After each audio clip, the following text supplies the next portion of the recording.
وأذن في الناس بالحج يأتوك رجالا وعلى كل ضامن يأتين من كل فج عميق. وقال تعالى في شأن حبيبه إن الله وملائكته يصلون على النبي يا أيها الذين آمنوا صلوا عليه وسلموا تسليما. اللهم صل على سيدنا مولانا محمد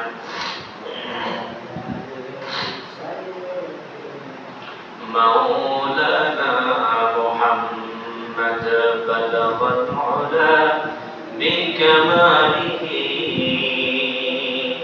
كشف الدجى بجماله حسنت جميع خصاله صلوا عليه وآله.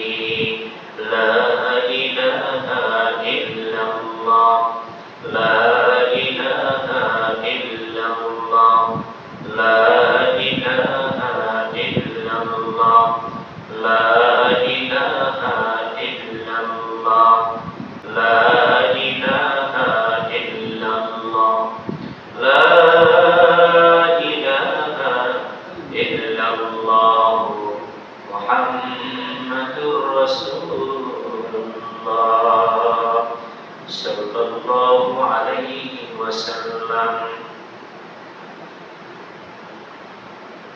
উপস্থিত সম্মানিত মুসলিম ইকরাম, মুরব্বিয়ান ইসলাম, দিনদরদি মুসলমান ভাইরা, পদরালে অবস্থানরতা সম্মানিত মা ও বোনেরা, আল্লাহ রাব্বুল আলামিনের দরবারে লক্ষ কোটি শুকরিয়া জ্ঞাপন করছি যে মহান রব্বুল আলামিন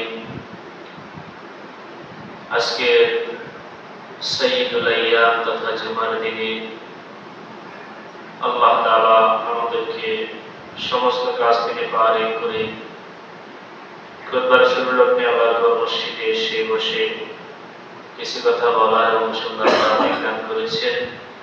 এই জন্য সকলে অন্তরে অন্তঃস্থল থেকে বলছি আলহামদুলিল্লাহ এবং সালাতু সালাম বিশ্ব মানবতার মুক্তির দূত জনাবে রাসূল করিম সাল্লাল্লাহু আলাইহি ওয়াসাল্লামের প্রতি। সম্মানিত হাজিরিন, শাওয়াল মাসের দ্বিতীয় জুমা আল্লাহ তাআলা হজের ব্যাপারে বলেছেন হজের নির্দিষ্ট কিছু মাস আছে। হজের প্রস্তুতির মাস শাওয়াল মাস থেকে শুরু হয়, অর্থাৎ রমাদান শেষ, শাওয়াল মাস থেকে হজের প্রস্তুতি, হজের জন্য যাতায়াত শুরু হয়। মূলত তখনকার যুগে মানুষ হজের জন্য পায়ে হেঁটে যেত। হজের জন্য মানুষ ঘোড়া ওট ব্যবহার করত। এমনকি কোরআনে কারিমে আল্লাহ তাআলা বলেছেন যে ওটের পিঠে করে মানুষ হজে যেত, ওই ওট এত দূরত্ব সফর করার কারণে ওটগুলোর রোগা হয়ে যেত। কথা কি বুঝছেন? তো তখনকার যুগের সর্বোচ্চ ছিল ঘোড়া। স্পিডের কি ছিল? ঘোড়াই ছিল। ঘোড়া স্পিডের ছিল না। এই জন্য এই হজের জন্য প্রস্তুতি নেওয়া লাগতো অনেক আগ থেকেই। হজের 2 মাস আগ থেকেই হজের জন্য মানুষ সফর করার জন্য বেরিয়ে পড়তো, বেরিয়ে যেত। তো শাওয়াল মাসটা হলো হজের প্রস্তুতির মাস। আমরা এই হজ নিয়ে আজকে আলোচনা করতে চাই। হজের সাথে সম্পর্ক আছে কিসের সাথে? বাইতুল্লাহর সাথে, কাবার সাথে। হজের সাথে সম্পর্ক আছে মুসলমানদের ধর্মীয় প্রতিষ্ঠান বাইতুল্লাহর সাথে, মুসলমানদের কিবলা বাইতুল্লাহর সাথে। কিন্তু এই বাইতুল্লাহ আল্লাহ তাআলা নির্ধারিত করার আগেও আমাদের একটা বাইতুল্লাহ ছিল, যেটাকে মসজিদুল আকসা বলে, যেটা ফিলিস্তিনে অবস্থিত। আমরা ইনশাআল্লাহ দুইটা মসজিদ নিয়ে আমরা আলোচনা করব। আগে আমরা হজের বিষয়টা একটু আলোচনা করি। হজ শব্দের আবিধানিক অর্থ হচ্ছে ইচ্ছা করা বা গমন করা, আর শরীয়তের ভাষায় হজ বলা হয় নির্দিষ্ট সময়, নির্দিষ্ট স্থানে এবং নির্দিষ্ট হুকুম বিধিবিধান পালন করার মাধ্যমে যে আল্লাহ তাআলার ইবাদত আদায় হয়, সেই ইবাদতকে বলা হয় হজ। এখন আপনি যদি বাইতুল্লাহতে না যাইয়া আপনার বাড়ির আশেপাশে বড় কোনো মাজারের মধ্যে তাওয়াফ করেন, তাহলে কি হজ হবে নাকি? আবার যদি আপনি হজের মৌসুমে জিলহজ মাসে না যায়, বাইতুল্লাহতে অন্য সময় যান, এটা কি হজ হবে নাকি? সময়ও যদি নির্ধারিত সময় না যান, সেটা হজ হবে না। নির্দিষ্ট জায়গায় না গেলেও সেটা হজ হবে না। আবার ধরেন আপনি জিলহজ মাসে আপনি বাইতুল্লাহতে গেছেন, কিন্তু নির্দিষ্ট হুকুম অনুযায়ী কি করেন না, হজ করেন নাই, তাহলে আপনার হজ হবে না। তাহলে হজ করার জন্য শর্ত নির্দিষ্ট সময়, নির্দিষ্ট স্থান, নির্দিষ্ট হুকুম আর কামের মাধ্যমে এই হজ পালন করতে হয়। যারা হজ করেছেন, যারা উমরা করেছেন, মোটামুটি হজের আমাদের বিধিবিধানগুলা, রকমগুলা আমরা মোটামুটি ফরজ যেগুলা, ওয়াজিব যেগুলা, সেগুলো আমরা জানি। এখন হজ এটা ইসলামের পঞ্চম বুনিয়াদ। আমরা জানি ইসলামের ভিত্তি বা বুনিয়াদ হচ্ছে পাঁচটি: কালিমা, নামাজ, রোজা, হজ এবং যাকাত। এটা হচ্ছে আমাদের মুখের কথা। কিসের কথা? মুখে মুখে আমরা পাঁচটা যখন বলতে যাই, তখন আমরা সিরিয়াল একটু বেশি করিয়া দেয়। রাসূলুল্লাহ সাল্লাল্লাহু আলাইহি ওয়াসাল্লাম হাদিসের মধ্যে হজ করেছেন সবাই শেষে, মানে 5 নম্বরে। তাহলে এই হজটা হচ্ছে ইসলামের পঞ্চম বুনিয়াদ, ইসলামের ভিত্তি, ইসলামের খুঁটি। সেই হজ নিয়ে আমরা আলোচনা করব। সম্মানিত মুসলিম ইকরাম, একমাত্র আল্লাহ তাআলার ইবাদতের জন্য সর্বপ্রথম যে ঘর তৈরি করা হয় সেটা হচ্ছে কাবা ঘর। কি ঘর? কাবা ঘর। এই কাবা ঘরের আগে দুনিয়াতে কোনো মসজিদ ছিল না। সর্বপ্রথম কাবা, সর্বপ্রথম ইবাদতের জন্য এই ঘরটাকে নির্মাণ করা হয়েছিল। যদিও এই ঘরের পরে মসজিদে আকসাকেও কেবলা বানানো হয়েছে, কিন্তু এটা পৃথিবীর সৃষ্টির সূচনা লগ্ন থেকেই এই বাইতুল্লাহ বা আমাদের কাবা এটা করা হয়েছে সৃষ্টির সূচনা লগ্ন থেকেই। এই সূচনা করেছেন ইব্রাহিম আলাইহিস সালাম। কে? ইব্রাহিম আলাইহিস সালাম এই কাবা ঘরের তৈরি সূচনা শুরু করেন, আর সেটা আনুষ্ঠানিকভাবে হজের ঘোষণা তিনি সর্বপ্রথম দেন। কিন্তু এই ঘরের চূড়ান্ত পর্যায়ের সফলতা সমাপ্তি করেন জনাব রাসূলুল্লাহ সাল্লাল্লাহু আলাইহি ওয়াসাল্লাম। কিসের মাধ্যমে? ইসলাম প্রতিষ্ঠার মাধ্যমে। আল্লাহ তাআলা এই ঘরের তৈরি, এই ঘরের নির্মাণ, এই ঘরের প্রতিষ্ঠা আল্লাহ তাআলা মুহাম্মদ রাসূলুল্লাহ সাল্লাল্লাহু আলাইহি ওয়াসাল্লামের মাধ্যমে সম্পাদন করেছেন। সুবহানাল্লাহ। তাহলে এটা সূচনা করেছেন ইব্রাহিম আলাইহিস সালাম, এটার কাজ সম্পাদন করেছেন, সম্পূর্ণ করেছেন মুহাম্মদুর রাসূলুল্লাহ সাল্লাল্লাহু আলাইহি ওয়াসাল্লাম। এখন আমরা এই হজের মাধ্যমে, হজের আলোচনা যখন আসে, যে দুইজন মহান নবীর কথা না বললে হজের ইতিহাস আনা যাবে না। তার মধ্যে এক নম্বর হচ্ছে ইব্রাহিম আলাইহিস সালাম, আর দ্বিতীয় হচ্ছে মুহাম্মদুর রাসূলুল্লাহ সাল্লাল্লাহু আলাইহি ওয়াসাল্লাম। আপনি হজের ইতিহাস যখনই আনবেন, এই দুইজনের নাম আনতেই হবে। এই দুইজন মহানবী, মহামানব, এই দুইজনের ইতিহাস কাবা ঘরের সাথে এবং হজের ইতিহাসের সাথে সংশ্লিষ্ট। প্রিয় ভাইরা, ইব্রাহিম আলাইহিস সালাম যখন কাবা ঘর নির্মাণ করলেন সর্বপ্রথম, তখন আল্লাহ তাআলা ইব্রাহিম আলাইহিস সালামকে বললেন, হে খলিলুল্লাহ ইব্রাহিম আলাইহিস সালাম, আপনি ঘোষণা করে দেন, ওয়াআযিন ফিন-নাসি বিল-হাজ্জি ইয়াতুকা রিজালান ওয়া আলা কুল্লি দামিরিন ইয়াতিনা মিন কুল্লি ফাজ্জিন আমিক। আল্লাহ তাআলা ইব্রাহিম আলাইহিস সালামকে ডাকিয়ে বললেন, ও খলিলুল্লাহ ইব্রাহিম আলাইহিস সালাম, আপনি কাবা ঘর নির্মাণ কাজ শেষ করে আপনি গোটা বিশ্ববাসীকে আপনি ঘোষণা করে দেন হজের জন্য।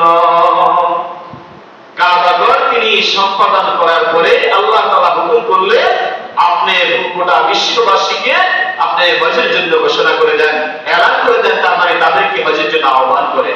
কথা কি বলছেন? এখন ঘটনাটা কি ঘটলো? যে সময় কোনো নেট ছিল না, কোন প্রযুক্তি ছিল না, সোশ্যাল মিডিয়া বলতে কিছু ছিল না, ইলেকট্রনিক্স মিডিয়া বলতে কিছু ছিল না, এমনকি আওয়াজকে বড় করার জন্য কোনো যন্ত্রপাতি, মাইক, বক্স কিছু ছিল না। এমন একটা নিঃশব্দ সময়, নিঃশব্দের যুগে আল্লাহ তাআলা ইব্রাহিম আলাইহিস সালামকে বললেন, আপনি গোটা বিশ্ববাসীকে হজের জন্য আহ্বান করেন। ইব্রাহিম আলাইহিস সালাম আল্লাহ তাআলার এই ঘোষণা পাহাড়ের চূড়ায় উঠে তিনি গোটা বিশ্ববাসীকে হজের জন্য আহ্বান করেছেন। আল্লাহ তাআলা এই আহ্বানকে, ইব্রাহিম আলাইহিস সালামের ওই ডাককে কিয়ামত পর্যন্ত আল্লাহ তাআলা এরকম বহাল রাখবেন, আল্লাহ তাআলা এরকম টিকিয়ে রাখবেন। বলে ইব্রাহিম আলাইহিস সালামের ওই আহ্বানের, ওই ডাকের সাড়া হজের মৌসুমে হাজিরা হজ করতে যাই লাব্বাইক লাব্বাইক করে সাড়া দেয়। কিসে সাড়া দেয়? ওই যে ইব্রাহিম আলাইহিস সালাম ডাক দিয়েছিল হাজার হাজার বছর আগে, ওই ডাকের সাড়া দেয় হাজিরা হজের মৌসুমে যাই লাব্বাইক আল্লাহুম্মা লাব্বাইক লা শারীকা লাকা লাব্বাইক ইন্নাল হামদা ওয়ান নি'মাতা লাকা ওয়াল মুলক লা শারীকা লাকা লাব্বাইক। কিসে? ইব্রাহিম আলাইহিস সালামের ডাকে। ইব্রাহিম আলাইহিস সালাম যে হজের জন্য ডাক দিয়েছে গোটা বিশ্ববাসীকে হাজার বছর আগে, সেই ডাকের সাড়া এখন পর্যন্ত দিচ্ছে এবং এই সাড়া কিয়ামত পর্যন্ত দিতেই থাকবে মুসলমান। এখন আল্লাহ তাআলা এই আয়াতে দ্বিতীয় যে বিষয়টি বললেন যে বিল হাজ্জি ইয়াতুকা রিজালান, হে ইব্রাহিম আলাইহিস সালাম আপনি বিশ্ববাসীকে হজের জন্য ডাক দেন, তারা অনেকে ভারী হেঁটে হজ করার জন্য আসবে। এরপরে ওয়া আলা কুল্লি দামিরিন ইয়াতিনা, এবং অনেকে আছে ঘোড়ার পিঠে করে আসবে, যে ঘোড়া, যে উট এই হজের সফর করতে করতে এত দূরত্ব থেকে মানুষ আসবে, এই উটগুলায় ঘোড়াগুলো অসুস্থ হয়ে যাবে। সুবহানাল্লাহ, কত দূর থেকে মানুষ আসার সম্ভাবনা রয়েছে। তাহলে হজের এক নম্বর পদ্ধতি ছিল হেঁটে হজ করা। হজের জন্য হেঁটে হেঁটে যাইতো, হেঁটে হেঁটে হজ করার জন্য যাইতো। এখানে আপনাদেরকে একটা উদাহরণ আমি দিই। আল্লাহর এক বান্দা আল্লাহ তাআলাকে এত ভালোবাসতেন, আল্লাহর এই মহান হুকুম হজকে এত বেশি আন্তরিক ছিল, এত বেশি হজ করাকে ভালোবাসতো, তার সারাটা জীবন হজ করার জন্য আমার কাছে তৌফিক চাইছেন, দোয়া করছেন, আল্লাহ আমাকে হজ করার তৌফিক দেন, আপনার ঘরে সাই করা, তাওয়াফ করার তৌফিক আপনি আমাকে দেন। তো ওই ব্যক্তি, তখনকার যুগে তো এত এয়ারপ্লেন বা হেলিকপ্টার, বিমান ছিল না। তো ওই ব্যক্তি হেঁটে হেঁটে এই মরুভূমি এলাকা দিয়া ওই ব্যক্তি হেঁটে হেঁটে হজ করার জন্য অগ্রসর হইল। মরুভূমিতে রৌদ্রের মধ্যে হাঁটার কারণে তার চেহারা জ্বলে পুড়ে কয়লার মতো কালো হয়ে গেছে। সেই ব্যক্তি হাঁটতে হাঁটতে এবং এত বেশি পিপাসা, তার মুখ জ্বলে পুড়ে ছাই হয়ে গেছে, পিপাসা খুব কাতরাইতেছে, হাঁটতেছে। যাইতে যাইতে সে হাসান বসরি রাহিমাহুল্লাহর বাড়ির পাশে গেল। তিনি ঘর থেকে বাইরে হয়েছে, বাইরে দেখতেছে এমন কালো হয়েছে এই লোকটা রোদে পুড়ি, এবং মনে হইতেছে পিপাসা খুব বেশি কাঁপতেছে। তো তাকে ডাক দিল, এদিকে আসো। তো আসার পরে বললো, তোমার এই অবস্থা কেন? তোমার তো মনে হয় চেহারাটা সব পুড়ে গেছে, পানি পিপাসা হচ্ছে, আসো আমার ঘরে কিছুক্ষণ রেস্ট করো, এরপরে পানি টানি কিছু খাও, এরপরে তোমাকে হজ করার জন্য আমি একটা ওট দিয়ে দিব। কথা কি বুঝছেন? কারণ তুমি যেভাবে হাঁটি যাইতেছো হজ করার জন্য, এভাবে হাঁটি এরকম মরুভূমি এলাকা বালুকাময় জমিনে হাঁটা অসম্ভব, পা আগে অসম্ভব। ঠিক আছে, কিছুক্ষণ রেস্ট করো, পানি টানি খাও, এরপরে তোমাকে মক্কা পর্যন্ত যাওয়ার জন্য আমি একটা ওট দিয়ে দিব। তখন ওই আল্লাহর পাগল, আল্লাহ প্রেমিক, হজ প্রেমিক ওই বান্দা বলতেছে, আপনি কি আহাম্মক, আপনি কি পাগল হয়ে গেছেন?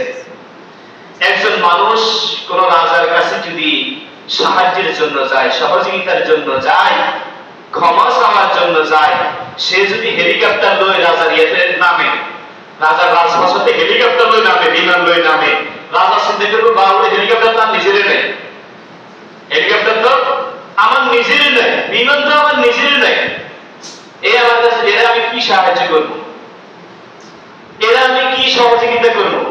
আর এরা দেখে তো বুঝা যায় না আমার কাছে মাপ চাইতে হয়েছে, বরং আমার কাছে আবার হ্যাডম দেখাইতে হয়েছে। এটা করতে পারি আপনি কি পাগল হয়ে গেছেন? আমি চাইতেছি আল্লাহ তাআলার দরবারে, আল্লাহ তাআলার সেই প্রাচীন ঘরে কাবাতে আমি চাইতেছি হজ করার জন্য আমার জিন্দেগীর সমস্ত গুনাহগুলো যেন আমি আল্লাহ তাআলার কাছ থেকে মাপ চেয়ে নিতে পারি। এই জন্য আমি চাইতেছি কোন বাদশা কি এটা রাজি হবে, পছন্দ করবে যে বাদশার দরবারে রাজপ্রাসাদে কেউ এরকম সাওয়ারি নিয়ে যায়, কেউ এরকম বিমান নিয়ে যায়, হেলিকপ্টার নিয়ে যায়, এটা কোন বাদশা রাজি করবে? অতএব আমি আল্লাহ তাআলার কাছে মাপ চাওয়ার জন্য যাইতেছি, আমি পছন্দ করি আমি পায়ে হেঁটে যাব। অতঃপর সেই ব্যক্তি তার ঘরেও রেস্ট করলো না, এবং তার দেওয়া কিছু খেলো না, এবং তার দেওয়া সাওয়ারিও ব্যবহার করে নেয়। এরপর আবার হাঁটা শুরু হয়েছে, কথাবার্তা শেষে হাঁটা শুরু করছে। ঠিক হজের মৌসুমে সে যায় সেখানে কাবা ঘরে পৌঁছলো, বা হারামাইন সারামাইনের মধ্যে পৌঁছলো। হজের মৌসুমে আরাফার ময়দান শেষ করে এরকম জামালাই করার জন্য, অর্থাৎ শয়তানকে যেখানে পাথর মারে সেইখানে যাইয়া সেই ব্যক্তি আল্লাহ তাআলার দরবারে খুব বেশি কান্নাকাটি করতেছে। এখন এই যুবকের কান্না দেখি হজের মৌসুমের হজ পালনকারী সবাই তার এখানে ঘুরে হয়ে গেছে, এত আকুতি মিনতি করে আল্লাহ তাআলার কাছে কাঁদতেছে। তো ঘটনাক্রমে হাসান বসরি রাহিমাহুল্লাহ হজে গেছে, যে ব্যক্তির সাথে আগে দেখা হয়েছিল তার বাড়ির পাশে, উনি ওইখানে যাইয়া উনিও হজ করতেছে ওই বছর। এখন তিনি এতগুলো লোককে এখানে একত্রিত হইতে দেখে জিজ্ঞাসা করলো, কি ঘটনা, কি তোমরা এত দলবদ্ধ হয়েছে কেন এই জায়গায়? তো দলবদ্ধ হয়েছে এই কারণে একজন যুবক আল্লাহ তাআলার কাছে খুব বেশি আকুতি মিনতি করে কাঁদতেছে, এই দোয়া সবার পছন্দ হয়েছে, সুবহানাল্লাহ। তো তিনি চিন্তা করলেন আমাকে একটু সাইড দাও, আমি একটু দেখি। তো দেখতে চাইলে দেখতেছে ওই যুবক, যেই যুবক তার সাথে বাড়ির পাশে দেখা হয়েছে, হজ করার জন্য পায়ে হেঁটে হেঁটে আসছে, সেই যুবক কান্নাকাটি করতেছে, এটা বলে আল্লাহ হজের মৌসুমে সবাই হাদি করার জন্য, কোরবানি করার জন্য পশু আছে, তাদের তৌফিক আছে, তারা কোরবানি করতেছে পশু দিয়ে। আমার আল্লাহ আমার পশু দিয়ে কোরবানি করার মতো কোনো সামর্থ্য আমার নাই, কোনো সামর্থ্য আমার নাই, তবে আমি আপনার কাছে আমার নিজেকে কোরবানি করে দিয়েছি, সুবহানাল্লাহ। অতঃপর সেই ব্যক্তি আশহাদু আল্লা ইলাহা ইল্লাল্লাহ ওয়া আন্না মুহাম্মাদান আবদুহু ওয়া রাসূলুহু, এই কালিমা বা শাহাদাতাইন পড়ার পরে ওই ব্যক্তি ওইখানে ইন্তেকাল করছে, সুবহানাল্লাহ। কাকে? নিজেকে সেখানে কোরবানি করে দিয়েছে পশুর পরিবর্তে। আল্লাহর প্রতি তার এত বেশি ভালোবাসা, হজের প্রতি তার এত বেশি ভালোবাসা ছিল, আল্লাহ তাআলা তার কোরবানি কবুল করে আল্লাহ তাআলা তাকে দুনিয়া থেকে নিয়ে গেছে। প্রিয় ভাইরা, হজের এক নম্বর ছিল দুই পায়ে হেঁটে হজ করা। এরপরে তখনকার যুগে রাসূলের যুগের ঘোড়া ও এগুলা পিঠে করে যাইতো, কিন্তু এখন প্রযুক্তি আপডেট হয়েছে, এখন বিমানে, রকেটের যুগে এখন যাওয়া যায় হজ করার জন্য। এটা আমাদের জন্য সহজ করেছে প্রযুক্তি, বিজ্ঞান আমাদের জন্য ইবাদত করা সহজ করেছে। কিন্তু আফসোসের বিষয় হচ্ছে বিজ্ঞান যত আপডেট হয়েছে আমরা ইবাদত থেকে তত বেশি দূরে সরে গেছি। আমার মা বোনদের চিন্তা করেন, মা বোনরা আগে লাকড়ি ফাতা বাগান থেকে ঝাড়ু দিয়ে আনি রান্না করতে করতো না। এরপরে দাগে দাগে কানিয়ে কানিয়ে চাষাবাদ করতো, ওই ধান পা দিয়ে মাড়াই লইতো, ঠিক আছে, এরপরে ফিরি লইতো। তারপরও তারা 5 ওয়াক্ত নামাজ পড়তো কি পড়তো না, পড়তো। কিন্তু এখন রান্নার ঝামেলা কমে গেল, এরপরে চাষাবাদের জায়গা নাই, কোন রকম চাষাবাদের জায়গাই তো বাঁচে না। এখন এত কিছু আপডেট হওয়ার পরেও সারাদিন শুয়ে থাকে, নামাজ পড়ে না, আসলে নাই। তাহলে বিজ্ঞান যত আপডেট হলো, প্রযুক্তি যত আপডেট হলো, আমাদের মা বোনরা আমাদের থেকে তত দূরে ছিল। সেম আমাদের হজের ব্যাপারটাও সেরকম। আমাদের হজ করাটা এত সহজ হয়েছে, আমরা পানিতে যাওয়া লাগে না, এরপরে রোদে পুড়ে চলে পানিতে সাওয়ার করে আমাদের যাওয়া লাগে না, বিমানে করে 4 ঘন্টা 5 ঘন্টার ভিতরে কোথায় যাওয়া যায়, কাবাতে যাওয়া যায়, হারামাইন শারাফাইনে যাওয়া যায়, সৌদিতে যাওয়া যায়। তারপর আমরা হজ করি না। সম্মানিত হাজিরিন, আল্লাহ তাআলা এই মহান বিধান হজ ইসলামের পঞ্চম বুনিয়াদ, পঞ্চম স্তম্ভ। তার মানে যেই ব্যক্তি এই স্তম্ভ বা খুঁটি বা পিলারকে ধ্বংস করলো, সে যেন তার ইসলামকে ধ্বংস করলো। রাসূল সাল্লাল্লাহু আলাইহি ওয়াসাল্লাম বলেছেন, যেই ব্যক্তি হজকে হজ মনে করে না, হজকে ফরজ মনে করে না অথবা ফরজ বলে অস্বীকার করে, সেই ব্যক্তি ঈমানদার থাকে না। এবং যেই ব্যক্তি হজকে ফরজ মনে করে সামর্থ্য থাকা সত্ত্বেও হজ করে না, সেই ব্যক্তি মহা পাপে লিপ্ত আছে, হতভাগা বঞ্চিত, এবং তার ঈমান নষ্ট হওয়ার সম্ভাবনা আছে। এজন্য হজটাকে সর্বপ্রথম আমাদেরকে কি করতে হবে, আমাদেরকে বুকে ধারণ করতে হবে। এটা আল্লাহ তাআলার মহান একটি হুকুম, এটা ফরজ বিধান। যেরকম নামাজ পড়া আমাদের জন্য ফরজ, সেরকম হজ করা আমাদের জন্য ফরজ। এখন দ্বিতীয় প্রশ্ন হলো যে হুজুর, বুঝলাম হজ নামাজের মতো ফরজ, হজ কাদের উপর ফরজ, হজের নিসাব কি? হজের নিসাব একবারে সিম্পল। আপনার বাইতুল্লাহতে যাওয়ার যদি আপনার সাওয়ারের বা আসা যাওয়ার খরচ এবং ফ্যামিলি মেইনটেইন করা, যতদিন আপনি বাইরে থাকবেন, হজ অবস্থায় থাকবেন, ততদিন ফ্যামিলি খরচ করার মতো ওই পরিমাণ সামর্থ্য থাকে এবং নিজে যাতায়াতের খরচ থাকে, তাহলে আপনার উপর হজ ফরজ। কথা কি বুঝছেন? এখন আমরা মনে করি অনেকে যে আমার কাছে যেহেতু ক্যাশ টাকা নাই, তাহলে আমার উপর হজ নাই। মূলত যেই ব্যক্তির ফয়সলের অতিরিক্ত জমি আছে, কি আছে, ফয়সলের অতিরিক্ত জমি আছে, যেই জমির ফসল না হলেও তার পুরা বছর রিজিকের কোনো সমস্যা হয় না, পুরা বছর তার চলে যায়, খোরাকি বা এভরিথিং খরচ চলে যায়, ওই জমি বিক্রি করে তার জন্য হজ করা ফরজ। কথা কি বুঝছেন? এবং অনেক লোক আছে যারা জমির ব্যবসা করে, এবং সে যদি মনে করে জমির উপর তো যাকাত আসে না, তার মানে জমির নেশাব দিয়ে হজ হবে না, বিষয়টা এরকম। ওটা হচ্ছে আপনার ব্যবসায়ী জিনিস, ওইটা দিয়ে আপনি ওটা বিক্রি করে অথবা ওটার ভাড়া দিয়ে আপনার উপর হজ করা ফরজ। তাহলে প্রয়োজনের অতিরিক্ত যে জমি থাকে, ওই জমির ভাড়া দিয়ে যদি হজ করার মতো টাকা ব্যবস্থা হয়, হজ করবে, আর না হলে বিক্রি করে হলেও ওই ব্যক্তির উপর হজ করা ফরজ। একটা জিনিস খেয়াল রাখবেন, আল্লাহ তাআলা কিন্তু আপনার কোন জিনিসের মুখে বিক্রি না। আপনি যদি মাল জমা করে রাখেন, এটা আল্লাহ কিচ্ছু যায় আসে না, আল্লাহ কোনো ঠেকা নাই। তবে আপনি যদি করেন, আপনি যদি আপনার জমি বিক্রি করে আল্লাহর প্রতি ইখলাস থেকে হজ করেন, আল্লাহর জন্য হজ করেন, তাহলে আল্লাহ তাআলা আপনার সম্পত্তি কখনোই কমাবে না। আমি গত বছরে বলেছিলাম, যারা হজ করে আসে, হাজী সাহেব, কোন হাজীকে আপনি ভিক্ষা করতে দেখছেন জীবনে? কোন হাজী হজ করে এসে ফকির হয়ে গেছে এরকম দেখছেন? ইতিহাসে নাই, ইতিহাসে নাই এটা যে হজ করে এসে ভিক্ষা করেছে, হজ করে এসে সে অসহায় হয়ে গেছে, দেউলিয়া হয়ে গেছে, এরকম নাই। তার মানে আল্লাহ তাআলা আপনার সম্পত্তির প্রতি লোভ নেই, কোনো ঠেকা নেই। তবে আপনি যদি করেন, তাহলে আল্লাহ তাআলা আপনার সম্পত্তিকে বৃদ্ধি করবে এবং সম্পত্তিকে আল্লাহ তাআলা পরিচ্ছন্ন পবিত্র করবে। আল্লাহ তাআলা আমাদেরকে প্রয়োজনীয় প্রস্তুতি নেওয়ার তৌফিক দান করুন, আমিন। তাহলে আমাদেরকে হজের জন্য আমাদেরকে এখন থেকে প্রস্তুতি নিতে হবে। যারা হজ করে আসছে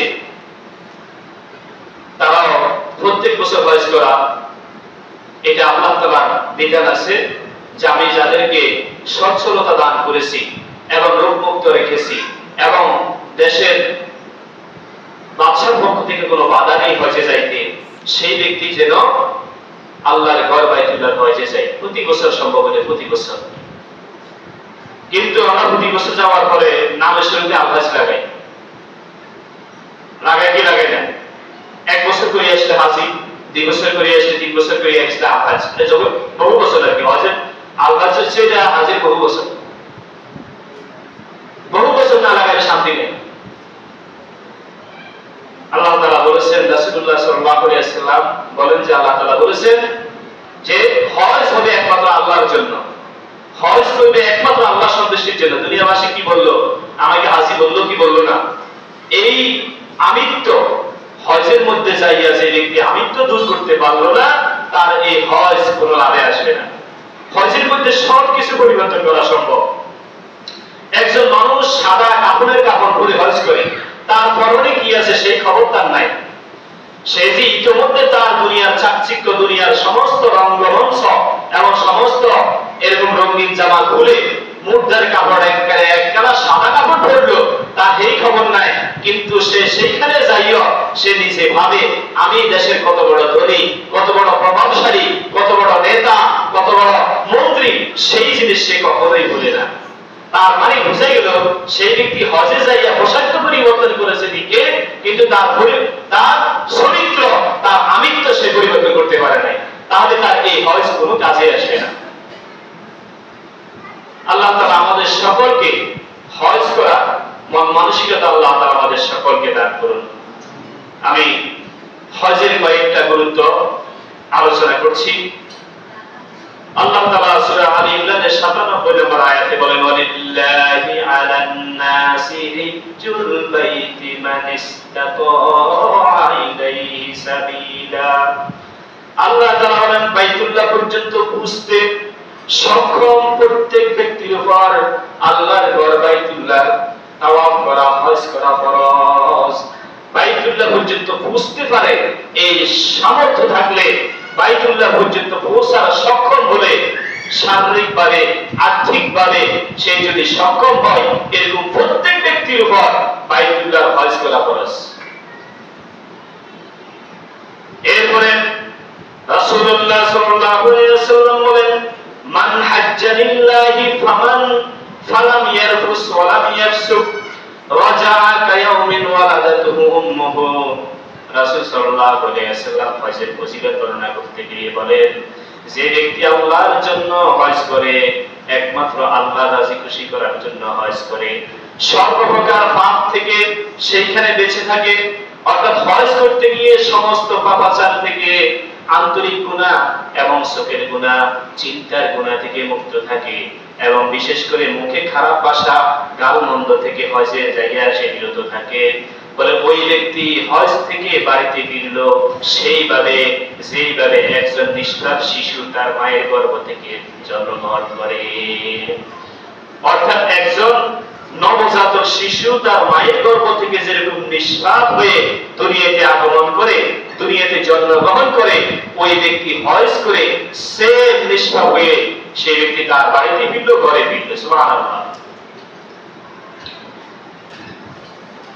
তাহলে আমরা এই হজ কিন্তু শুধুমাত্র আমাদের আনুষ্ঠানিকতা না, হজের মূল একটা বিষয় হলো এই হজ করার মাধ্যমে আমার জিন্দেগীর সমস্ত গুনাহ আমি সেইখান থেকে ক্ষমা চেয়ে আমি পরিপূর্ণ ভূত পবিত্র হয়ে আমার ঘরে ফিরা, এটা হচ্ছে একটা উদ্দেশ্য। কারণ মানব জীবনের সবচেয়ে একটা বড় পাওয়া হলো আমার জিন্দেগীর সমস্ত গুনাহ ধুয়ে মুছে সাফ হয়ে আমি একজন নিষ্পাপ হয়ে থাকা।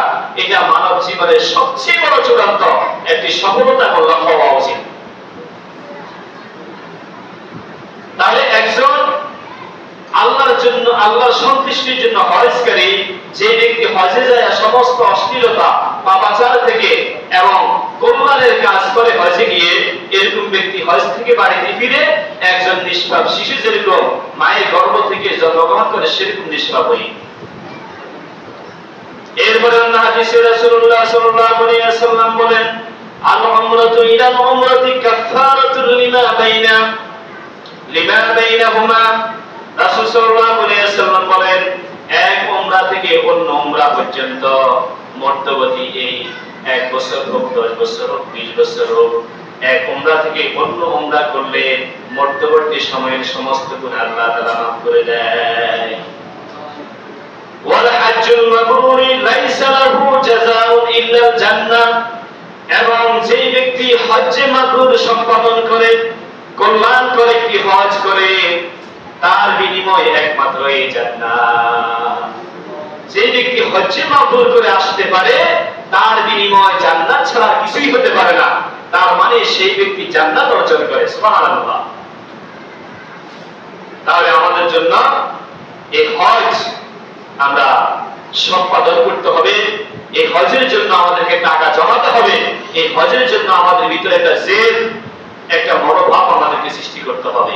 কারণ এই হজের দ্বারা মানুষের ভিতরে সমস্ত অহংকার, সমস্ত বর্ণ বিভেদ, দেশ বিভেদ সব কিছু ভুলে মানুষ সমস্ত জাতি বিভেদ ভুলে সেইখানে হজের মধ্যে এরকম 198টা দেশ থেকে মানুষ এসে হজের মৌসুমে মানুষ একসাথে হয়ে গোটা পৃথিবীর মুসলিম জাতি এবং অমুসলিম জাতিকে এই কথা বোঝায় যে মুসলমানরা কতই আপন। সুবহানাল্লাহ। মুসলমানরা কত আপন, এটা কোথায় বোঝায়? এই হজের মৌসুমে যাইয়া বিশাল একটা মজমা, 20 লাখ 50 লাখ মানুষের এই মজমার মধ্যে বোঝায় গোটা পৃথিবীর মুসলমানরা অনেকটাই আপন। তাদের মধ্যে মাসলাগত যদিও কোনো বিপরীততা থাকে, ভিন্নতা থাকে, কিন্তু মূল অর্থে মুসলমানরা কিন্তু পরস্পর ভাই, পরস্পর বড়ই আপন। এজন্য এই হজের সৌন্দর্য আমাদেরকে পালন করতে হবে, এটা ধরে রাখতে হবে। আল্লাহ তাআলা আমল করার তৌফিক দান করুন। প্রিয় ভাইরা, আমরা জানি সম্প্রতি ফিলিস্তিনের নৃশংস হত্যার ব্যাপার, হামলার ব্যাপার, এটা আমরা মিডিয়া থেকে সবাই জানি। আসলে বাইতুল মুকাদ্দাস এটা বাইতুল্লাহর আগের কাবা, যেদিক থেকে রাসূল সাল্লাল্লাহু আলাইহি ওয়াসাল্লাম কয়েক বছর নামাজ পড়েছেন। কিন্তু যেহেতু এই কাবা আল্লাহ তাআলা পৃথিবী সৃষ্টি করার শুরু থেকে কাবাটাকে আল্লাহ তাআলা নির্মাণ করেছেন ফেরেশতাদের মাধ্যমে, সেহেতু রাসূলুল্লাহ সাল্লাল্লাহু আলাইহি ওয়াসাল্লামের এই বাইতুল্লাহর প্রতি একটা টান সবসময় ছিল। যদিও তিনি বাইতুল মুকাদ্দাসের দিকে ফিরে নামাজ পড়তেন, কিন্তু তার মনটা থাকতো কোথায়? কাবার দিকে। অনেক বছর তিনি এবং সাহাবায়ে কেরাম বাইতুল মুকাদ্দাসের দিকে ফিরে নামাজ পড়েছেন, কিন্তু আল্লাহ তাআলা রাসূল সাল্লাল্লাহু আলাইহি ওয়াসাল্লামের টান দেখে পরবর্তীতে আমাদের কিবলাটাকে ফিরে কোন দিকে দিয়েছেন? কাবা শরীফের দিকে দিয়েছেন। কিন্তু এই বাইতুল মুকাদ্দাসের মর্যাদা কিয়ামত পর্যন্ত থাকবে, যেহেতু সেটা মুসলমানদের কাবা ছিল এক সময়। এটা আল্লাহ তাআলার নির্মাণের, কুদরতি নির্মাণের দ্বিতীয় আল্লাহ তাআলার ঘর, সম্মানিত ঘর এবং পবিত্র স্থান। আপনারা জানেন যে এই বাইতুল মুকাদ্দাস আল্লাহ তাআলা সুলাইমান আলাইহিস সালামের মাধ্যমে, যিনি ত্রিভুবনের বাদশা ছিলেন, সমুদ্রের মৎস্যদের বাদশা ছিলেন সুলাইমান আলাইহিস সালাম, পাখি জগতের বাদশা ছিলেন, উদ্ভিদ জগতের বাদশা ছিলেন এবং মানব জগতের কি ছিলেন? বাদশা ছিলেন। সাথে সাথে জিন জগতের বাদশা তিনি ছিলেন। এই বাইতুল মুকাদ্দাস সুলাইমান আলাইহিস সালাম হাজার হাজার জিনদের মাধ্যমে, আজ থেকে কয়েক হাজার বছর আগে তিনি জিনদের মাধ্যমে এই বাইতুল মুকাদ্দাস নির্মাণ করেছেন। সুবহানাল্লাহর জন্য। তাহলে এই বাইতুল মুকাদ্দাসের নির্মাণটা সম্পূর্ণই নিখুঁত। এটা সাধারণ দুনিয়ার মসজিদ যেরকম আমরা নির্মাণ করি, বানাই, এরকম না। এটা ফেরেশতা দিয়ে কিন্তু কি করা হয়েছে? নির্মাণ করা হয়েছে। এবং সুলাইমান আলাইহিস সালাম, আপনারা জানেন এই জিনরা তো অনেক দুষ্ট। জিনদেরকে পাহারা দেওয়ার জন্য তিনি কিন্তু হাতের ওই আমরা যে বেতের লাঠি বলি, মানুষ লাঠি দিয়ে হাতে না বুড়া হয়ে গেলে তিনি লাঠির উপর ভর করে প্রায় শত শত বছর ছিলেন। অতঃপর এই লাঠিতে ভর করা অবস্থায় আল্লাহ তাআলা সুলাইমান আলাইহিস সালামের দুনিয়া থেকে আল্লাহ তাআলা উঠিয়ে নিয়েছেন, কিন্তু জিনেরা কইতে হয়তো তিনি রাতের উপর ভর করে কিন্তু ইন্তেকাল করেছেন। এবার এই ইন্তেকাল অবস্থায় তিনি অনেক বছর ছিলেন। জিনেরা তো মনে করছে আগের দিকে সাইডে সাইডে ভাড়া দিছে, এর কাজ সম্পাদন করা শেষ করছে জিনেরা। এরপরে যাইয়া যখন সুলাইমান আলাইহিস সালামের কাছে জিনেরা যে হাজিরা দিল যে আমরা কাজ সম্পাদন করছি, তখন জানতে ছিল আলোচনা নাই, হাত দিয়ে সুলাইমান আলাইহিস সালাম পড়ে গেছে। সুবহানাল্লাহ। তাহলে এই ঘরটা কিন্তু সুলাইমান আলাইহিস সালাম যিনি গোটা পৃথিবীর বাদশা ছিল, মুসলিম বাদশা হাতে গোনা 3 থেকে 4 জন ছিল গোটা পৃথিবী যারা পরিচালনা করেছে, তার মধ্যে মুসলিম এবং নবীদের মধ্যে ছিল সুলাইমান আলাইহিস সালাম। এবং আপনারা জানেন যে এই বাইতুল মুকাদ্দাস রাসূলুল্লাহ সাল্লাল্লাহু আলাইহি ওয়াসাল্লামের মেরাজের সাথে সম্পর্কিত। রাসূলুল্লাহ সাল্লাল্লাহু আলাইহি ওয়াসাল্লাম যখন বাইতুল্লাহ থেকে বোরাকে পিঠে করে সর্বপ্রথম তিনি যাইয়া নামছে কোরায় বাইতুল মুকাদ্দাসে, সেখানে তিনি সমস্ত নবী এবং আম্বিয়াদেরকে নিয়ে বাইতুল মুকাদ্দাসের মধ্যে 2 রাকাত নামাজ পড়েছেন। সুবহানাল্লাহ। নামাজ পড়েছেন যেখানে জিবরাইল আলাইহিস সালাম নিজে ছিলেন। তাহলে বুঝেন এই বাইতুল মুকাদ্দাস কতটা সম্মানিত, যেখানে সমস্ত নবী রাসূলদেরকে আল্লাহ তাআলা একত্রিত করেছেন, ফেরেশতাদেরকে সেখানে উপস্থিত করেছেন, মুহাম্মদ রাসূলুল্লাহ সাল্লাল্লাহু আলাইহি ওয়াসাল্লামের ইমামতির মাধ্যমে আল্লাহ তাআলা সেইখানে বাইতুল মুকাদ্দাসে 2 রাকাত নামাজ পড়িয়েছেন। এইজন্য এই বাইতুল মুকাদ্দাস কিন্তু আমাদের কিন্তু হৃদয়ের একটা জায়গা। এই বাইতুল মুকাদ্দাস কিন্তু মুসলমানদের ইমোশনাল একটা জায়গা। এই বাইতুল মুকাদ্দাসের পবিত্রতা আমাদেরকে সব সময় রক্ষা করতে হবে। প্রিয় ভাইরা, এই বাইতুল মুকাদ্দাসের ব্যাপারে রাসূলুল্লাহ সাল্লাল্লাহু আলাইহি ওয়াসাল্লাম বলেছেন, এই বাইতুল মুকাদ্দাস হলো বাইতুল্লাহর পরের স্থান।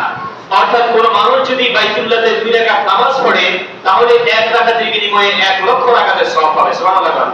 আর ওই ব্যক্তি যদি একই নামাজ যাইয়ে কোথায় পড়ে, বাইতুল মুকাদ্দাসে পড়ে, তাহলে সে 50,000 রাকাতের সওয়াব পাবে। কথাটা বুঝেন না? তাহলে এটা কিন্তু আমাদের একটা বিশেষ পবিত্র একটা জায়গা। এরপরে স্থান হচ্ছে মসজিদে নববী, রাসূলের যে মসজিদ ছিল ওই মসজিদের স্থান। তাহলে এই ঘরের সম্মান আমাদেরকে কিন্তু করতে হবে। এই ঘরে নামাজ পড়তে যাওয়ার প্রতিযোগিতা আমাদেরকে করতে হবে। তাহলে এই ঘরটা যদি নিখুঁত থাকে, এই ঘরটা যদি আমাদের জন্য হেফাজতে থাকে, তাহলেই না আমরা সেই ঘরে যাই নামাজ পড়ার সুযোগ হবে। আর 1 রাকাত নামাজ পড়লে 50,000 রাকাত নামাজের সওয়াব তখন আমরা অর্জন করতে পারবো যদি এই ঘরটা অক্ষত অবস্থায় থাকে। ঠিক কিনা বলেন? আর এটা যদি বিলুপ্ত হয়ে যায়, তাহলে আমাদের এই সুযোগ আর থাকবে না। রাসূলুল্লাহ সাল্লাল্লাহু আলাইহি ওয়াসাল্লাম বলেছেন যে মুসলমানদের একটা দল যারা বাইতুল মুকাদ্দাসের চারিদিকে থাকে, আশেপাশে থাকে, তাদের মধ্যে একটা দল কিয়ামত পর্যন্ত হকের উপর থাকবে এবং ওই বাইতুল মুকাদ্দাসকে হেফাজত করার জন্য কিয়ামত পর্যন্ত যুদ্ধ, জিহাদ, লড়াই করে যাবে। সুবহানাল্লাহ। এই লড়াই কখনোই থামবে না, কিয়ামত পর্যন্ত কখনোই থামবে না। আমরা মনে করি যে ফিলিস্তিনের মুসলমানরা একটা সময় থামিয়ে দিবে না, এইটা কিয়ামত পর্যন্তই চলবে। এবং তারা যদি মোড়ে সাপ হয়ে যায়, আল্লাহ তাআলা ওইখানের জন্য বিশ্বের মুসলমানদেরকে আবার তৈরি করে দিবেন। কারণ এটা আমাদের হৃদয়ের একটা ইমোশনাল জায়গা। এই বাইতুল মুকাদ্দাসের উপর বা বাইতুল মুকাদ্দাসের চারিদিকের যে হিজবুল্লাহর কথা আল্লাহ তাআলা বলেছেন, আল্লাহ দলের কথা আল্লাহ বলেছেন, তারা কিন্তু এই মুহূর্তে ঝুঁকিপূর্ণ অবস্থায় আছে। তারা যদি অক্ষত থাকে, তারা যদি মহান থাকে, তাহলে কিন্তু আমাদের জিম্মাদারিটা ততক্ষণ পর্যন্ত হালকা থাকবে। তারা যদি ধ্বংস হয়ে যায়, ওই জিম্মাদারি আমাদের কাঁধে আসবে। এই জন্য দাঁত থাকতে দাঁতের মায়া কিন্তু আমাকে দিতে হবে। এই জন্য আমরা বাইতুল মুকাদ্দাসের আশেপাশে, বিশেষ করে ফিলিস্তিনের মুসলমান গাজাতে যারা আছে, এরা কিন্তু বাইতুল মুকাদ্দাসের আশেপাশে। বাইতুল মুকাদ্দাসের এই শহরটাকে মূলত জেরুজালেম বলে। এই পুরো এরিয়াটা কিন্তু এই বাইতুল মুকাদ্দাসের এরিয়া। কারণ আমরা তো বাইতুল মুকাদ্দাসের এরিয়াতে পড়ি নাই। অবশ্যই তাদের দেশটা, তাদের এরিয়া তো বাইতুল মুকাদ্দাসের এরিয়া, অবশ্যই এটা। আমরা ততক্ষণ পর্যন্ত দূরে থাকবো যতক্ষণ তারা বেঁচে থাকবে। এজন্য আমাদেরকে কিন্তু আমরা দেখেছি ইসরায়েল কিন্তু নৃশংস হত্যাকাণ্ড, জুলুম, নির্যাতন, বিশেষ করে শিশু এবং নারীদের প্রতি যে নির্যাতন ইসরায়েল চালাচ্ছে, এটা নিতান্তই বর্বরতা, এটা নিতান্তই আমাদের প্রতি জুলুম, মুসলমানদের প্রতি জুলুম। এবং ইসলাম কিন্তু ততদিন হুমকির মধ্যে থাকবে যতদিন আমরা তাদেরকে থামাতে পারবো না, দমাতে পারবো না। আল্লাহ তাআলা মুসলমানদের হাতকে শক্ত করে সরাবরে আমিন। এই মুসলমানদের হাতকে শক্ত করার জন্য কিন্তু আমাদেরকে পদক্ষেপ নিতে হবে। এক, আমরা ইসরায়েলদেরকে সাহায্য করতে হবে। এই সাহায্যটা আমি বলি সার্বিক সাহায্য। সেটা হতে পারে বুদ্ধি দিয়ে, সেটা হতে পারে পরামর্শ দিয়ে, বিশেষ করে আর্থিক এবং অস্ত্র দিয়ে। কথাই বুঝছেন? আমি অস্ত্রের গত সপ্তাহ বা ঈদের আগের সপ্তাহে আমি বলেছি যে হুকুমটা আল্লাহ তাআলা নিজেই করেছে যে তোমরা আল্লাহ তাআলা শত্রুদের সাথে মোকাবেলা করার জন্য এবং তোমাদের বর্তমান শত্রুদের সাথে মোকাবেলা করার জন্য তোমরা যুদ্ধ সামানা, যুদ্ধের অস্ত্র শস্ত্র তোমরা সবসময় তৈরি রাখবা, প্রস্তুত রাখবা। এটা আল্লাহর হুকুম। তাহলে আমরা তাদেরকে অর্থ দিয়ে সাহায্য করতে হবে এবং তাদেরকে অস্ত্র শস্ত্র দিয়ে, বিশেষ করে যুদ্ধের যা সামানা লাগে সেগুলো দিয়ে আমরা সাহায্য করতে হবে। এটা হলো আমাদের এক নম্বর কাজ। দ্বিতীয় কাজ হচ্ছে আমরা যেই জালিমরা, ইহুদিরা এবং খ্রিস্টানরা তাদের উপর বা মুসলমানদের উপর নির্যাতন করে, জুলুম করে, তাদের হাতটাকে দুর্বল করতে হবে। দুর্বল করার জন্য তাদের ব্যবসায়িক যে সমস্ত পণ্য আছে সেগুলো আমাদেরকে বয়কট করতে হবে। এখন পণ্য বলতে ব্যান্ড, আমরা পণ্য বলতে অনেকে চিনি না। ব্যান্ড আপনাকে বুঝতে হবে, অর্থাৎ তারা কিন্তু বিভিন্ন কোম্পানিকে স্পন্সর করে তাদের এই প্রোডাক্টগুলো চালানোর জন্য। যেমন স্পিড গ্লোবাল আমলে দিয়ে চালাইতেছে বাংলাদেশে, লাক্স ইউনিলিভার দিয়ে চালাইতেছে। তারা পিছনে থেকে কিছু একটা সাইনবোর্ডকে সামনে রাখে, কথাটা বুঝছেন, যাতে আপনি বুঝতে না পারেন এটা ইহুদি একটা পণ্য, এটা খ্রিস্টানদের পণ্য, ইহুদিদের পণ্য। এজন্য তারা নিজেদেরকে আড়াল করে রাখে, যে কোনো একটা ব্র্যান্ডের নাম ব্যবহার করে। যেমন আমরা বাটাকে বাটা চিনি, বাটা কিন্তু ইহুদিদের পণ্য। তারা বাটা নামটাকে সামনে রাখবে, তাদের নামটাকে পিছনে ঢুকে রাখবে। এটা হচ্ছে তাদের একটা পলিসি। এটার জন্য আপনাদেরকে কিন্তু কিছু গবেষণা করতে হবে। যে দোকান থেকে একটা পণ্য কিনতে গেলে আপনি অবশ্যই এটা জিজ্ঞাসা করবেন এটা কোন দেশের পণ্য বা এটার মূল ব্র্যান্ড কি। বিশেষ করে আপনার মসজিদের ইমাম যারা আছে, ইমামদের থেকে জানিয়ে নেবেন যে কোন পণ্যটা ব্যবহার করতে হবে। প্রিয় ভাইরা, আমরা কিন্তু টাকা বলেন, সেটা করেন, আমরা আন্দোলন করি, মিছিল করি, এটা করলে হবে না। আমরা কিন্তু এটা চূড়ান্ত সিদ্ধান্ত নিতে হবে যে আমরা ইসরায়েলি সম্পদ, ইসরায়েলি ব্যবসায়িক পণ্য, প্রোডাক্ট, ব্র্যান্ডকে আমরা বয়কট করলাম, সেটা আমরা প্রত্যাহার করলাম। এবং এটাতে আমরা অটল থাকি। আমাদের বিকল্প পণ্যগুলো আমরা বাছাই করতে হবে। দেশীয় পণ্য, মুসলমানদের অন্যান্য দেশ, মুসলিম দেশগুলোর পণ্যগুলোকে আমরা বাছাই করে সেগুলো থেকে আমরা নেব। এর চেয়ে ভালো ভালো পণ্য আছে। আপনি জানেন এই যে ইসরায়েলের সম্পদগুলা, তারা কিন্তু প্রোডাক্টে ভালোভাবে কিছু দেয় না, তারা বিজ্ঞাপনে খরচ করা টাকা। এই যে লাক্স সাবান দেখছেন না, লাক্স সাবানে আসলে কিছু নেই। আপনি একটা কেয়া সাবান ব্যবহার করে দেখেন, মেরিট সাবান ব্যবহার করে দেখেন, শত গুণ ভালো লাক্সের চেয়ে। কিন্তু আমরা কি করি, ওই যে বিজ্ঞাপনে তারা টাকা খরচ করে। বাঙালিরা সস্তা সস্তা নিতে চায়, তো তারা বলছে ঠিক আছে আমরা সস্তা দামে পণ্য ব্যবহার বানাবো ঠিকই, আমরা সস্তা দামে পণ্য ম্যানুফ্যাকচার করবো ঠিকই, কিন্তু বিজ্ঞাপন আমরা এমন ভাবে করব, বিজ্ঞাপনটাকে এমন ভাবে সাজাবো যাতে মানুষ এটা ছাড়া কিছু না বুঝে। এজন্য পণ্যর মান আমাদের বাঙালিদের মানের হিসেবে করে, কিন্তু বিজ্ঞাপনে খরচটা একটু বেশি করে। এইভাবে আমাদের দেশে পণ্যগুলো চালায়, অথচ দেশের পণ্য আরো ভালো। এজন্য আমাদেরকে চূড়ান্ত সিদ্ধান্ত নিয়ে এই পণ্যগুলো বয়কট করতে হবে। আমরা আন্দোলন করে পরে যাই আবার দোকানে, আন্দোলন শেষে যাই স্পিরিট খাই, আছে না নাই? এরকম আছে না নাই? আমরা যে জিহাদ করি, যে আন্দোলন আমরা রাজপথে করি, সেই আন্দোলনটা আমরা বাঁকা চোখে ভরেই করি, ঠিক কিনা? আমার বলেন বাঁকা চোখে। আমি বলছি কি, স্পিডটা মূলত হচ্ছে ইহুদিদের, তারা কিন্তু মেরে বাচ্চা করতেছে বাঙালি কোম্পানি দিয়ে। হ্যাঁ, আরে ভাই, সকল পণ্য তো এইভাবে চালাইতেছে এরা, এইভাবে তারা ম্যানুফ্যাকচার করতেছে বাংলাদেশি কোম্পানি দিয়ে। তারা তো সরাসরি আমাদের দেশে কি তাদের কোয়ার্টার তৈরি করে নাই, হেডকোয়ার্টার তো আমাদের দেশে নাই। যাই হোক, ওকে, আমি সবগুলোর নাম আসলে আমার মুখস্থ না, আমি বলতে পারবো না। আপনারা কিন্তু এগুলা বিবেচনা করে, আপনারা সেগুলা যাচাই বাছাই করে আপনাদেরকে চূড়ান্ত সিদ্ধান্ত নিতে হবে যে আমরা আজকে থেকে সেটা বয়কট করলাম। এইভাবে ইসরায়েলিদেরকে আমাদেরকে দুর্বল করতে হবে অর্থনৈতিক ভাবে। আমি আপনাদেরকে একটা গোপন ব্যাপারে বলি, এই যে আমেরিকা সরকার কিন্তু গঠন করে ইহুদিদের, এই ইসরায়েলের ইহুদিরা, কারণ গোটা পৃথিবীতে বাণিজ্য করে কিন্তু এই ইসরায়েলের 5 লাখ ইহুদিরা। এজন্য আমেরিকা সরকার গঠন করে কিন্তু এই ইসরায়েলের ইহুদিরা। কারণ ভোটের সময় আপনারা জানেন হাজার হাজার কোটি টাকা প্রয়োজন হয়, এই টাকাগুলো সহযোগিতা করে কিন্তু ইসরায়েল। এই জন্য ট্রাম্প কিন্তু এখন তাদের বিরুদ্ধে কিছু বলতে পারবে না, বললে কিন্তু গলা চাপি ধরে নামাই দিব।